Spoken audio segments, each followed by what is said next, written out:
and welcome to Financial Minds Meet the Experts. I'm your host, Jaime Agostino. As you know, on this podcast, we're joined by financial industry experts to talk about topics, trends, and themes that credit union professionals need to know about. Joining me today is William Wetherill, Chief Information Security Officer with DefenseStorm. William, welcome to Financial Minds. Thank you so much for joining me to celebrate Cybersecurity Awareness Month. Would you mind telling our audience just a little bit about yourself? Absolutely. Happy to do it. And thank you so much for having me on. As you said, William Wetherill, I'm the CISO over here at DefenseStorm. DefenseStorm, we're a cyber risk management company focusing on risk, governance, security, and fraud into a platform. I've been here for a little over 3 years. I come from I've been in IT since about 97. Come from a lot of different backgrounds. My latest stint was about 7 years as a CISO for a state-run university, so a small city. But yeah, I've been in cybersecurity for well over a decade and absolutely love it. Fun fact about me, at one point I actually was coding video games in my IT profession. So I've done a little bit of everything from sysadmin all the way through security. All right. Well, let's get started. Let's jump in. So sadly, fraud and scams keep rising with no end in sight. What are some of the factors that contribute to these numbers? Yeah, so there's a lot of different things. I think the biggest contributing factor is that they are successful, right? So with cyber criminals, generally you're going to see they flow where success is. We're in an increasingly digitized world with connectivity. And sadly, a lot of the members and the institutions, their primary goal is not security. Their primary goal is business or a transaction or something like that. And cyber criminals find ways to exploit that. So they're becoming increasingly sophisticated in how they target certain types of areas to create that fraud. And then, we use technology, right? So I think it's ripe for that kind of environment. Yeah, well, as I said earlier, we are celebrating a Cybersecurity Awareness Month, and each October, then CISA publishes their key actions and initiatives for their Cybersecurity Awareness Month. This October, they're emphasizing using strong passwords, turning on MFA, recognizes and report phishing, and then update software. Absolutely. How can these actions, initiatives help fight fraud and scams? I think what you're seeing from CISA is them targeting the currently most abused areas that create these events. So strong passwords, even though passwords have gotten some bad press, it's still really important to have good passwords, and you can facilitate with this with a password manager or any number of things. And when we say strong password, we mean a complex password or passphrase, and I love passphrases that are longer, go over 12 characters, right? But, I think a lot of the bad press is as employees, as humans, we've been asked to create these complex passwords and then you forget them. And so now you use the same password everywhere because it's easier to remember, or you just constantly forget them. And it's very hard. You write them down, which is cybersecurity people say, don't write them down. So there's a lot out there as far as getting a strong password or set of passwords and how to use it. But essentially the protection here is once an adversary, like they're looking to take over accounts. Right. Mm-hmm. So they're going after those passwords, and a strong password, the idea of strong just means that they can't easily guess it, that it's much more difficult for them to get to. We still see a lot of people using password 123. It's out there. Crazy. MFA, next step for this, assurance is huge. Authentication assurance is what I will say it is. So multi-factor authentication is using your phone, a device, your fingerprint, any number of things is that second factor to identify that, hey, this is me. Huge, right? This has been a very impactful control for cybersecurity for a long time to make sure that people cannot take over those accounts. And so highly recommend that, anywhere where you're doing something that is critical or sensitive, that you have the ability to implement, and you do implement MFA. That goes for members and employees, right? And then recognize, and I love reporting phishing. And I think this is something that we could all get a little better at. I know I could. the teams that I run over here at DefenseStorm, I run the operations team as well as being the CISO. And so anywhere where we have 24/7 support, we're right in the middle of the action. We're, protecting our clients. My team is there, right? I'm there with them doing incident response and things like this. So you have two avenues that are primarily being exploited right now. It's unpatched software and services, and it's phishing, right? And all of the different ishings that come with phishing, right? Some way to get in the middle of that transaction to take over your account. So recognizing it is really important. But also for us, for the cybersecurity experts, knowing that it is happening, understanding there's a campaign against users can help us protect everybody. And so there are ways to report it to the government or the FTC. But I think in general for us internally is we want to know, right? And maybe we need to have better methods for members or constituents to report this. That's kind of a hairball, but it might be nice that we had better ways of understanding what is actually happening to our employees and to our members when they come under those attacks. So I think reporting here, communication is everything in cybersecurity. We want that information. We thrive on more and more information. And finally, as I mentioned, vulnerabilities are huge right now.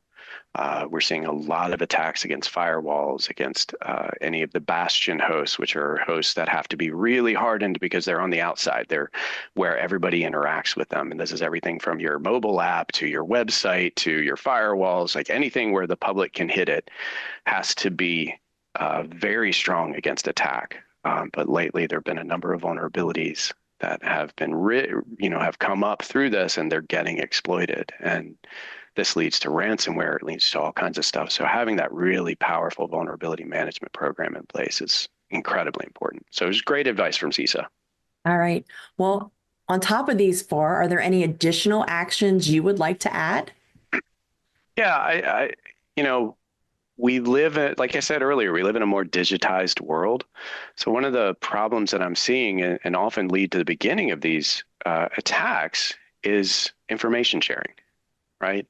All the way to the point where you can rebuild the entire org structure just by looking at LinkedIn, right? Understanding the relationships everybody has. We live in this digital world, so we always need to be cognizant and cautious with what we're sharing, right?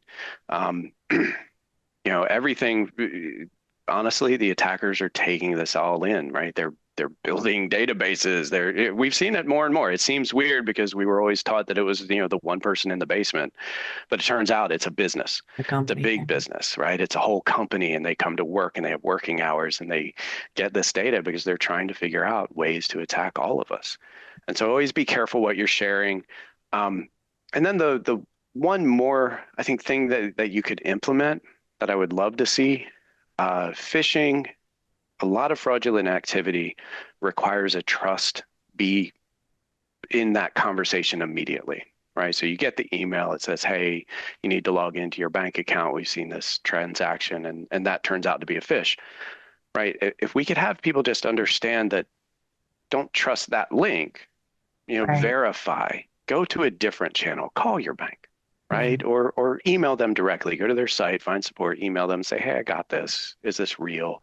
Anything like that to verify instead of immediately trusting what you're sent, whether it's, and especially in smishing, right? Text messages are really hitting everybody hard. And there's a weird trust model where everybody seems to just trust the text. But if we could train people to, hey, verify. Right? Verify your information in a cross channel with an authority that you already know is there. That would be huge. All right. How can credit unions help combat fraud and scams from taking advantage of their membership? So this is a hard one. Anywhere where you have data moving, you can have vulnerabilities. And so, as I said earlier, when a member comes to your app or your site, they want to do a transaction or they want to check their account. They're not thinking about cybersecurity, right? And so it's very difficult to put cybersecurity at the forefront of that pattern. So a lot of things that we can do is make sure that we offer them the security features and we make it easy, right? So for MFA, it needs to be an easy MFA option that is secure. When it comes to awareness and training, it needs to be something that they're going to read, right? We don't want to write 4-page dissertation on, I tend to overspeak, right? On password strength, right? Make it simple, make it short, right? But that trust that we have and that dedication to our members is what's so important. And so, making sure that we're putting things in front of them that are easy if we need to get directly in there. Outside of that, it's, there could be some services, could be some pieces that are part of the puzzle that may, help the ability for the member to freeze their transactions momentarily while they try to sort out what seems to be a fraudulent claim. Who knows? There could be some things like that. But in general, it's having good communication, having good tools that are easy. Ease of use is huge. There's a funny picture that goes around security offices of a gate across a road, except there's no walls on either side of the gate. And so you see like the track for the cars, and they get to the gate and they just go around it and then they drive through. But we see this anytime we do a security control that is difficult for the user, they're just going to go around it. They're going to find a different way. Yeah. What disconnect is DefenseStorm seeing within the credit union structure that hinders fraud investigation or prevents changes? So I don't like looking at deficiency, right? And so this is a hard one to answer because I think from every security program, there are a lot of challenges. And, I think there are things that could be exploited for positivity. And so I'm not going to answer your question directly, right? Okay. And I apologize. But that relationship to your community is something that is very powerful, right? I personally use a credit union, and it's part of that community, right? I came from state institution, and so I got to know my credit union. I think the challenges we all face, and it's why we're in the banking and credit union vertical, is you all have a lot of challenges, right? And implementing security within your environments is very challenging. So realistically, being able to use the risk model that banks use, that banks and credit unions use, you're already good with, to understand which security controls can be implemented first that have the best bang for the buck, that have the best outcomes, because we're going to have constrained budgets, we're going to have constrained staffing, we're going to have a high regulatory environment, right? We have all those challenges. Well, navigating that, right? There's some ways to do this in a positive way and deliver to the community like this. I love your questions focusing on how do we help members, right? And I think, especially right now, we're going into holiday season, we're going into election season, and we're in disaster, right? Natural disaster season. This is when scams pervade everything. And so having a relationship with your members in a way to help educate them to be better prepared is priceless, right, within these environments. So I kind of went all over the place for that one, but it's a hard question to answer because I don't want to just go into what the negative is. All right. Well, let's talk about that education a little bit more. What types of education should credit unions provide to their members to help combat the threats, the malware, the scams, and fraud? Yeah, so I am a huge proponent of moving away from traditional cybersecurity trainings. I think they're good. They have their place. But in general, cybersecurity attacks are the same types of attacks we've seen forever in the real world, not the digital world, right? It's still crime. It's the same behavior. So a con artist, a scam artist is using the same thing. They're just doing it digitally. And because they can do it digitally, they're doing it to greater effect. So there are things that we all need to understand that the criminals are leveraging to convince people to do things they wouldn't normally do. There are influences that they can use within writing, right? This comes down to critical thinking. So when I think about training security awareness, you can train what's going on right now, right? We're going into these seasons, but also how to identify that phishing email, right? They're going to pretend to be an authority. They're going to pretend to be, to have that, you have to do this immediately. They're going to have these indicators within that should make you feel distrustful. And then empowering the users to take a step back and go, I don't have to click anything right this second. I need to think, right? There are a lot of attacks out there. And if we could create I hate to use the word distrust, it is what it is, but if we could create a barrier between interacting with, email or with text or taking a picture of a QR code and immediately using it, right? Slow down, right? And really make sure what you're doing is the right thing. I think we have some of these abilities when it comes to standard shopping, right? You're going to look and you're going to go, wow, that kind of looks funny. I don't want to buy that. I'm going to buy this brand or going to do this. And you have trust zones. We don't get any of that through email, and we need it.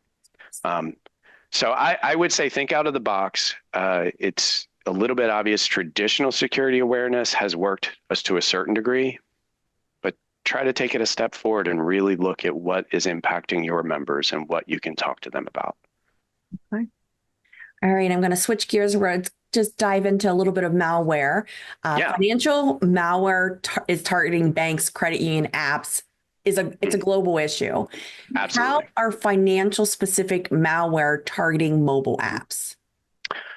Well, so there's a large component of fake apps where they're going to pretend to be your app 100%, right? They're going to try to get in front of the user and get that download any number of ways.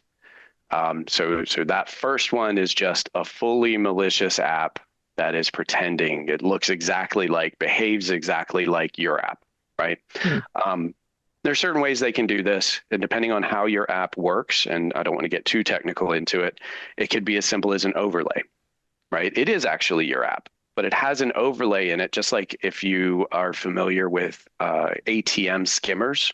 Yeah. It's the same idea. They're putting an overlay so that they can see every interaction, and then they can fake those interactions, right?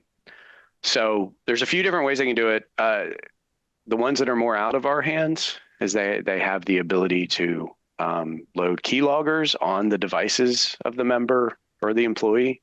They can do man-in-the-middle attacks, right? So all of the normal attacks that you would see can also be a part of this.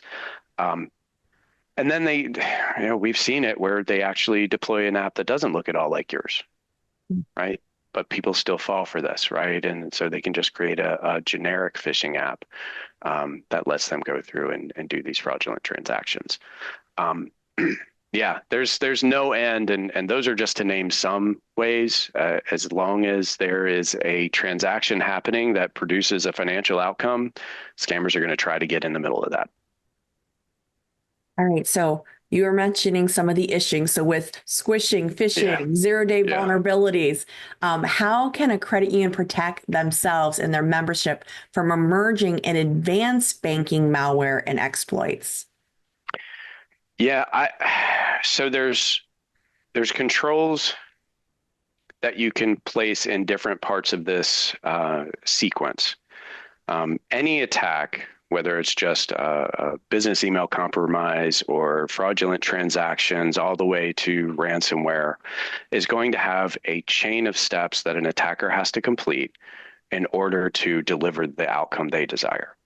The goal from the majority of our security practices is to find a way to either stop them from doing it at all, or to find a way to stop them and identify them in the middle of those chains before they can produce the outcome. Now, there's the other side for once the outcome starts, what do we do, right? But in general, you want to get in the middle of that. So MFA starts first, right? We need what NIST calls authentication assurance. We have to have a good way through multiple avenues to identify that this user is this user, right? And that can be difficult, it can be hard, but multi-factor authentication is a great step towards that, because you immediately have 2 to 3 different factors that say, yes, this is William Wetherill, right? This is that transaction. When I was just in Chicago and I didn't get cut out of my banks or my credit cards, because they know, like, it's still me. I'm still covering those patterns. But then on the other side, you have defenses that can come into play for how you monitor the transactions, how you spot fraud, right? So different fraud solutions will watch for anomalies in those behavior patterns and identify enough of them to say, hey, we believe that this is fraud. Right. So you can't get into the conversation that the member is having with the email or this or that, but it's very difficult for the attacker to come straight through their, device to target you. So part of that transaction suddenly has a different signature, a different idea. So implementing anti-fraud in that way, and then having good behavioral anomaly catching systems behind the scene, because even those systems may miss. So always having those depth structures to be able to watch again. And even if you missed one transaction that was fraudulent, maybe you catch it later and you go, wait, this was fraudulent. Now I can put pieces in place to make sure no one else gets hit by that, right? Mm-hmm. And so though it's no good that it happened once, you're not having it happen 30 times, you're able to stop them now. So different situations you can put in place. All right. So we have to talk AI. Yeah. With the advent of ChatGPT and other generative AI, has AI changed the cybersecurity? So AI is very much a change agent. I think there are different pieces within the AI umbrella. Machine learning is part of this. ChatGPT is generative AI. It's a different technology, but the AI ML, which is machine learning landscape, has been affecting cybersecurity for a while now. The reason is we deal with very large data sets. We have a lot of data that comes flooding in, and we have to very quickly in near real time identify something that is wrong. And you can call it intelligence, you can call it, however, it's like business intelligence on steroids, right? We have to be able to watch for these anomalies, and machine learning has helped us because it creates that feedback loop that helps the algorithms that are watching identify it, much better than we ever could, right? So every time we catch something or something comes through that you miss and you identify it as yes, suddenly the machine gets smarter and smarter. And so that improved threat detection and response has been going on for a while. You have complete companies that have built off of this idea of incorporating AI. Heuristic models for identifying malware have also used patterns like this, right? So instead of just a signature, which is what we used to have a long time ago, now they're looking at the tactics, the techniques, and the procedures that these pieces actually do within the system to better identify them when we've never seen them before, to stop those 0 days. The same goes for fraud detection, right? We talked about identifying behaviors, identifying kind of a fingerprint that says this is William Wetherill and this is how he does business. If you deviate too far, maybe the risk goes up and we need to go look at it. Or if I deviate really far, we just stop the transaction, right? Because we believe it's fraudulent. There's a little bit more going into predictive threat intelligence, looking at how things have worked, looking at what's going on, and better able to predict where things are going. But I think in general, like the rest of us, AI is in its infancy, right? We're still figuring out the best ways we could use this. Well, with that, I was going to ask you to look into your crystal ball and say, where is AI changing how we are securing our data and our assets? So I think there's a current trend to try to fit it everywhere, right? It's very powerful. It's amazing technology. And a lot of us are looking at it like, wow, this could just upend everything. So it's looking at a lot of different ways that a artificial intelligence could help us better implement security without having that negative impact on business. So, over here in the security world, our goal, number one, is to lower the risk or impact, material impact that any cyber event is going to have, whether it was malicious or accidental, on our institution, our constituents, right? That's all we're trying to do. We're trying to lower those impacts. If we can get it to zero, that's great, but we aren't guaranteed to do that. So if I put a control in place that the employees don't like, they're going to try not to use it. If I can only cover 20% of the environment, that's not good enough. We have a whole 80% over here. So AI really starts stepping in here in a way that makes sense, where, say, you're trying to implement zero trust. It's very hard because every single network transaction, and this is getting a little bit too deep, requires confirmation that it is from the right user or entity. Well, that's very hard to do with traditional methods. Now, if you could impact and use AI and ML to understand those network languages and be in the middle of that conversation, it's not just monitoring, it's enforcing, it's modifying, right? And so between access management, even for governance, right? Governance is incredibly hard. Imagine if you had an AI entity that could sit within your organization and monitor your governance controls and let you know if anything gets out of whack, but then also provide the report at the end of the day that says, yep, we are great. I've been monitoring 24/7. That would be huge. It would be a big time saver, right? Yeah. Make us all feel very good. So I think, crystal ball, the sky's the limit, but in the same vein, my issues with AI, I have concerns, right? So I don't know that the sky is quickly changing, but there's a lot of potential. All right. Well, with those concerns, are there security concerns with adopting AI? Absolutely. I think you've probably seen or read about a lot of concerns, especially early on, around data privacy, right, and data loss. And there was, because these are especially ChatGPT, OpenAI, right? It's open. Yeah. So any data you're putting into that can go everywhere. And they're trying to solve this by giving you kind of closed environments for this. But the core idea of AI can also have faults. So AI is still just a process. And every single process, every single transaction is ripe for a cyber attack. When you think about AI right now, you might hear stories about it hallucinating. You might ask it a question and it gives you a wonderful answer that is completely false, right? But it sounds great. And so AI is also ripe for an attack from a cyber attacker, right? You can, if you're using it for certain controls and there's a way for a human to interact with it, then we start to run into those problems. Also, from a security standpoint, we're really weird about visibility. We want to see everything and understand everything and how it worked and how it happened. And AI is generally a black box. So if I had an AI delivering risk decisions, I want to know what it's basing those decisions off of. At some point, if it gets off base and it starts driving us the wrong direction, that's a big deal. And if it's a black box where I can't understand why it's making the decisions it's making, I'm going to have trouble using it, right? Yeah. And then I think finally the biggest concern we have, and it's a now concern, is AI-driven attacks. Just like we can use AI, the cyber criminals are using AI, and they're probably using it faster than us because they don't have any compliance requirements that I know of on how they do things, right? And so we already see it with phishing campaigns. They're using AI to deliver better phishing campaigns that are really hard to spot.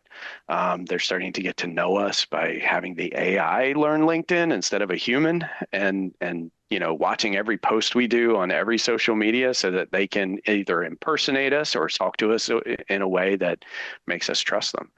And so, AI is powerful, but good and bad. Yeah, absolutely. All right. So let's talk about ransomware. Reports show that 32% of ransomware attacks are started with an unpatched vulnerability. What are some steps a credit you can take to lower or mitigate against these threats? Absolutely.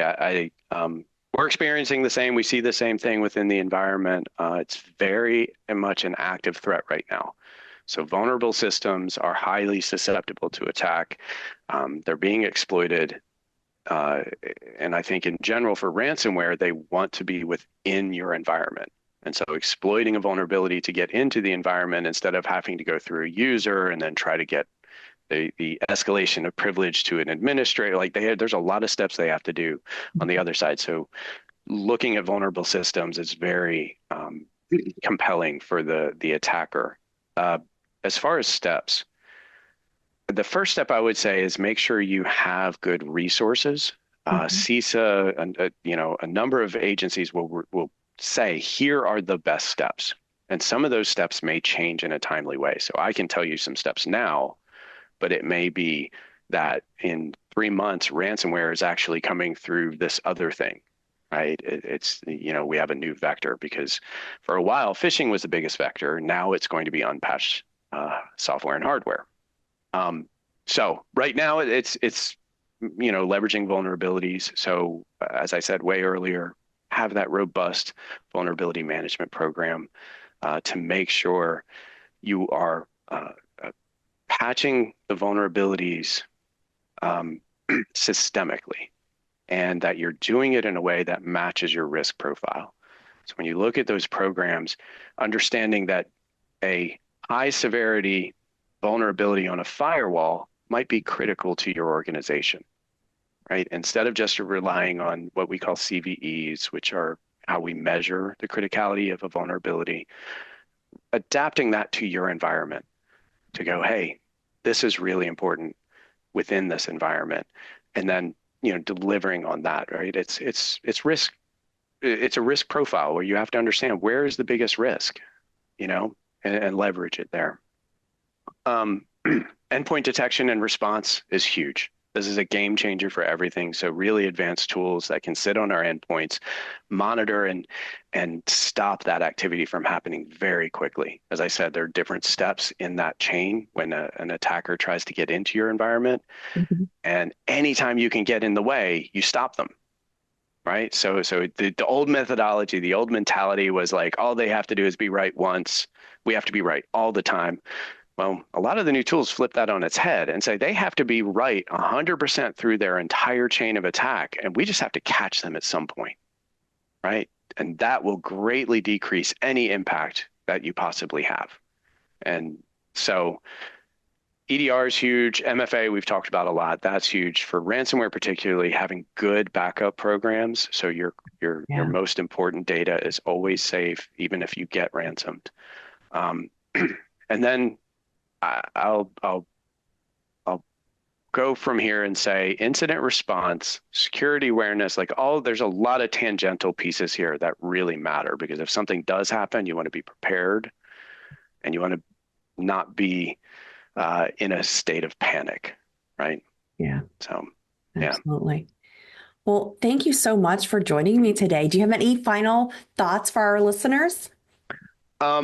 Cybersecurity is hard. I love Cybersecurity Awareness Month, and I think it should also be like Cybersecurity Appreciation Month. I think if you are a cybersecurity practitioner, I want to say I appreciate you. I thank you. If you know one, shake their hand, let them know you appreciate them, because they're doing really hard work, and it's all to protect you, the other employees, your members, right? It's a tough job, and can be a stressful job. And so I love that there's a month dedicated where we all get together and we have these wonderful conversations. But I think it's a good month to recognize the people who are actually, performing and trying really hard within our organizations to do this. So. All right. Well, again, Thank you so much for your time. Really appreciate you joining me and for the valuable information you shared today. Very happy to be here. All right. This episode of Financial Minds Meet the Experts is brought to you by Vizzo Financial's Payments Conference.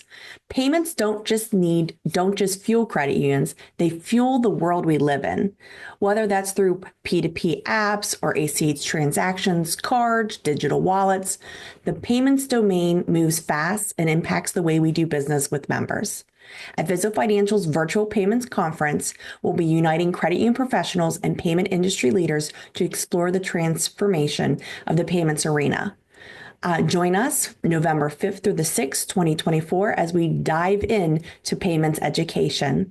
For more information and to register, please visit Vizzo Financial's website at www.vfccu.org.